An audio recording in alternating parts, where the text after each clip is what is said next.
All right, welcome to Learning Plan 3A. We're going to be talking about focusing. And so we've been talking about the four processes and in my spirit and core interviewing skills. All right, let's kind of set this up so it's easy for everyone to understand because it can be a little confusing as you start getting more focused into the material. So the main process is the four processes. All right, we've already covered engaging. Next, we're doing focusing, and then we will do eliciting, and then planning. And so within the four processes, you're going to be using the core interviewing skills, which is the ORs, open questions, affirmations, reflections, and summaries. All right. And overall, the foundation for the four processes and how we work with motivational interviewing is through the spirit. And this is what we discussed in previous learning plans. The spirit is your attitude, it's your values, it's kind of how your attitude is when interacting with the client in these scenarios.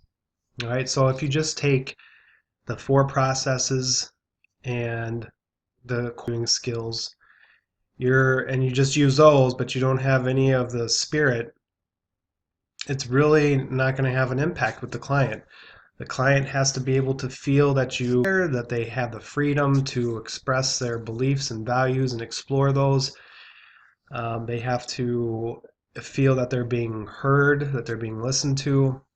And so that's why it's important to have that foundation of the spirit in all of these components. Okay, I hope that makes sense. If not, please reach out to me. I want to make sure that this is crystal clear for everyone. This can kind of get murky a little bit with how these interact with each other.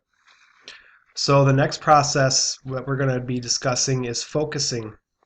And this is a very important process as well. Once you start engaging with the client, we want to start focusing on the issues or the ambivalence that your client is experiencing.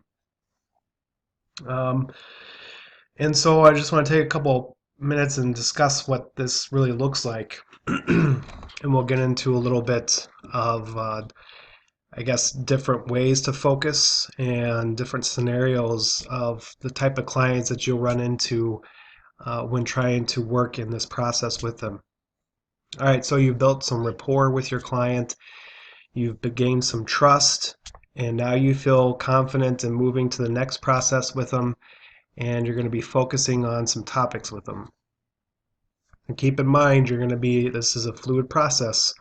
So you're going to be moving back and forth, and let's say you're in the focusing stage now, and your client, let's say Joe, is wanting to stop using marijuana. He's expressed a desire to stop because he's interfacing with the criminal justice system now. And so he wants to start focusing on that. However, when you go to meet with him, let's say that his focus or his attention is on improving his relationship with his girlfriend. And so that kind of becomes the top priority for him. All right, so what we have to do is start working with him on finding the areas that he really wants to work on the most. And so for instance, we know that his substance use has caused some issues for him, but that doesn't seem to be a priority for him to quit, even though he's expressed a desire to quit because he's interfacing with the criminal justice system. But in discussing that with you as the helper, he's expressed great interest in working on his relationship with his girlfriend and improving that, and that seems to be the priority. So we're going to be working on that with him and trying to help him kind of sort out some of the issues that are going on between him and his girlfriend. And hopefully, as a result of those priorities that he's willing to work on, he'll eventually address the issue with using marijuana. So I hope this makes sense. that just because there's a presenting issue to you from the client, whether it be an addiction or it can be, if you're working in medicine, it can be a health related issue, that we want to focus on the areas or area that the client is the most motivated to work on. So in this instance, Joe is most motivated to work on his relationship with his girlfriend. So that's one scenario. Another scenario may be, let's say Jane has expressed the need to change her diet and start exercising more. Um, at least that's the referral that's been made to you. Jane hasn't spent a whole lot of time thinking about this change and what she needs to do, and so she's kind of all over the place. She wants to improve her relationship with her husband, with her parents. She may have financial issues and so on and on and on. So now what your goal is to kind of narrow those down into one or two areas that Jane is the most motivated to work on. We may see the referral and think that she needs to work on dieting and exercising. However, she may not feel that's something that she needs to work on right now, and that's okay. So we need to meet clients where they're at, help them focus on the area that they are most willing and most motivated to work on. And there's a couple ways that we can do that you can read in your text. There's agenda mapping, and that is where really what it means is you're writing down all the different areas that your client wants to focus on, and then prioritizing those topics. And you want to work with 1 to 2 areas of focus at a time. So if you have a client that's expressed a desire to work on several different areas, it's best to just narrow down 1 or 2 areas at a time that may be related to each other.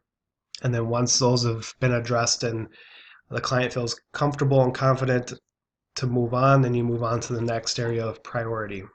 So that's one way of working with trying to help clients focus on certain areas. And it's very, very beneficial. Some clients will come to you already have some insight with where they want to be at, what they want to work on. Some clients have spent absolutely no time thinking about their issues and what they want to change. And some may not be even ready to change, and that's okay too. All right, and the text discusses the 3 sources of focusing and 3 styles of focusing. So you want to read up on that. Okay, finding the horizon, we want to make sure that we remain neutral and non-judgmental, which I've brought up several times already. And it is also the helper's responsibility to search for strengths and openings for change in the client. So we'll start getting into what change talk is and sustain talk here shortly in the next couple of learning plans, and we'll show you what change sustain talk is and why it's important. So we want to start kind of looking for those factors in conversations with the client. But it is our responsibility to pull strengths out, and those can be used as affirmations, genuine affirmations. All right, then we have the 3 focusing scenarios, which I started to discuss with you. The clear direction, that was Joe. Agenda mapping would be Jane. Orienting, that's someone who has spent little time, if any, just thinking about or have any insight into their own goals and values and priorities that they want to work on. So it's a very, very good, these are very good chapters to start getting into really the meat and potatoes of motivational interviewing and doing some work with clients and helping them focus on specific areas. Okay, so make sure that you're watching the video as well for this learning plan about how to complete the assignments. There is an interesting case study that you'll be working on, and there's a worksheet in here on agenda setting or agenda mapping, so very good stuff. But again, if you have any questions, concerns, feel free to reach out to me. I'm more than willing to help, and I want to make sure everyone's on the same page and that everyone is successful with this course up to this point. All right, we will see you in the next learning plan.